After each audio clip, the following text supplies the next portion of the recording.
नमस्कार केमन आছেন सबाई तनु रान्नाघरे नतून एकटी भिडियोर साथे सकलके स्वागत जानाई। आज आमी देखाबो मौरला राधुनी बा राधुनी मौरला। तो एटा एकदमই একটা নতুনত্ব রেসিপি আর এই রেসিপিটা এত ভালো হয় খেতে।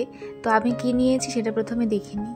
এখানে বেশ খানিকটা নিয়ে নিয়েছি ধনেপাতা, একটা পেঁয়াজ কুচি নিয়েছি, 4টে কাঁচা লঙ্কা নিয়েছি আর এখানে 200 গ্রামের মতো নিয়ে নিয়েছি আমি পেঁয়াজ কলি বড় বড় করে লম্বা করে কাটা আর সাথে একই রকম বড় করে একটু মোটা মোটা করে কাটা আলু 200 গ্রাম। তার সাথে মেন ইনগ্রেডিয়েন্টস সেটা হচ্ছে রাঁধুনি ফোড়নের জন্য 1 চামচ। তো মৌরলা মাছগুলো ভালো করে আমি ধুয়ে পরিষ্কার করে বেছে নিয়েছি। মাথাগুলোকে আমি ফেলে দিয়েছি, মাথাগুলো থাকার কারণে অনেক সময় কাটা কাটা লাগে, খেতে অসুবিধা হয় যার জন্য। তো আপনারা মাথা সহকারেও দিতে পারেন।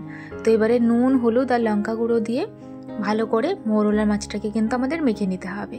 ভালো করে মাছটা মাখা হয়ে গেলে এরপরে আমি গ্যাসের মধ্যে একটা প্যান বসিয়ে দিয়েছি। প্যানের মধ্যে এখানে 4 থেকে 5 চামচ মতন সর্ষের তেল দিয়ে দিলাম। তেলটা ভালো করে গরম হয়ে যাওয়ার পরে মৌরলা মাছগুলোকে আমি ভেজে নেব।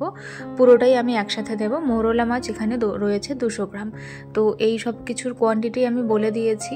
এই রেসিপিটা অবশ্যই ট্রাই করবেন। এই শীত থাকতে থাকতে অসম্ভব সুন্দর লাগে, শুধু ভাত দিয়েও এটা জাস্ট অসাধারণ লাগে আর ডালের সাথে তো ভীষণই ভালো লাগে।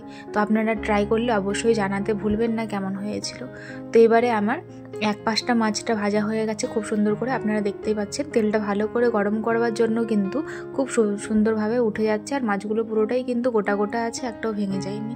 তো এটাকে আর এক পাশে উল্টে দিলাম আর একটুক্ষণ হলে এটা কিন্তু একদম ভাজা হয়ে যাবে। তো মৌরলা মাছ কার কার প্রিয় অবশ্যই জানাতে ভুলবেন না। আর মৌরলা মাছের আর কি রেসিপি দেখতে চান সেটাও কিন্তু জানাতে ভুলবেন না। তো মাছগুলো এবারে আমার ভাজা হয়ে গেছে, দেখুন খুব সুন্দর করে ভেজে নিয়েছি। এবারে আমি তুলে নিলাম। এবারে ওই তেলের সাথে আরও 2 চামচ মতন তেল অ্যাড করে দিলাম। দিয়ে আমি এখানে প্রথমে দিয়ে দিলাম রাঁধুনি ফোড়ন, 1 চামচ রাঁধুনি আমি দিয়েছি। রাঁধুনিটা ফোড়ন হয়ে যাওয়ার পরে 4টে কাঁচা লঙ্কা আর সাথে একটা কেটে রাখা পেঁয়াজ সেটাকে কিন্তু অ্যাড করে দিয়েছি। এই রান্নায় কিন্তু রসুনের ব্যবহার হবে না, সেই জন্য রসুন আমি এখানে দেবো না। তো ভালো করে এটাকে মিশিয়ে নিয়ে নাড়াচাড়া করে নিচ্ছি। পেঁয়াজটাকে হালকা করে ভেজে নিতে হবে। এরপরে গুঁড়ো মশলা অ্যাড করব, যার জন্য এখানে 1/2 কাপ মতন জল আমি অ্যাড করে দিলাম। এরপরে দিয়ে দিলাম স্বাদ অনুযায়ী নুন, 1 চামচ হলুদ গুঁড়ো, এরপরে কালারের জন্য দিয়ে দিলাম 1 চামচ কাশ্মীরি লঙ্কার গুঁড়ো, 1/2 চামচ ধনে গুঁড়ো আর তার সাথে 1/2 চামচ দিয়ে দিলাম এখানে আমি জিরে গুঁড়ো। তো এই মশলাগুলোই যাবে। তো খুব ভালো করে নাড়াচাড়া করে মিশিয়ে নেবার পরে স্বাদটাকে ব্যালেন্স করবার জন্য 1/2 চামচ দিয়ে দিলাম চিনি। এটা অপশনাল, আপনারা চাইলে নাও দিতে পারেন, তবে চিনিটা দিলে স্বাদটা ব্যালেন্স হয়, মিষ্টি হবে না এতটুকু চিনি দিলে। তো যখন এই মশলা থেকে তেল ছাড়তে শুরু করবে সেই পর্যায়ে আমি প্রথমে আলুগুলোকে দিয়ে দেবো। যেহেতু পেঁয়াজ কলি হতে বেশি টাইম লাগে না, যার জন্য প্রথমে কিন্তু আলুটাকে আমরা হালকা করে কুক করে নেব, তারপরে পেঁয়াজ কলি দিয়ে দেবো। তো এই রেসিপিটা আগে কে ট্রাই করেছেন অবশ্যই জানাতে ভুলবেন না। আর ট্রাই না করলে অবশ্যই ট্রাই করে বলবেন কেমন হয়েছে, আর কে কোথা থেকে ভিডিওগুলো দেখছেন জানাতে ভুলবেন না। তো এই পর্যায়ে আমি আলুটাকে সেদ্ধ করবার জন্য 1 গ্লাস মতন জলের মধ্যে দিয়ে দিলাম, দিয়ে ভালো করে এটাকে সেদ্ধ হতে দিয়েছি।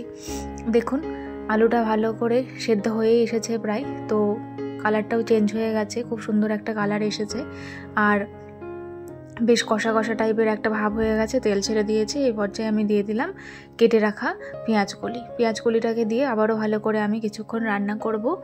তো যদি আজকের ভিডিওটি ভালো লেগে থাকে তাহলে প্লিজ চ্যানেলটিকে লাইক শেয়ার সাবস্ক্রাইব করে বেল নোটিফিকেশানটি অন করে রাখবেন, এতে করে আমার ভিডিও নোটিফিকেশান সবার আগে পেয়ে যাবেন।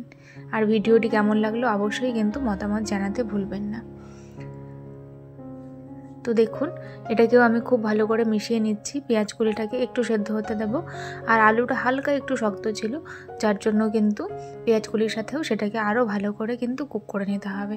পেঁয়াজ কলিটা দেওয়ার পরে সামান্য একটু জল ছেড়েছিল, দেখুন হালকা হালকা করে কিন্তু সব সেদ্ধ হয়ে যাচ্ছে। আর এই পর্যায়ে এসে যখন পেঁয়াজ কলির কালারটা চেঞ্জ হবে বা পেঁয়াজ কলিটা একটু নরম হয়ে আসবে সেই পর্যায়ে এসে আমি এখানে মাছটা অ্যাড করে দিলাম।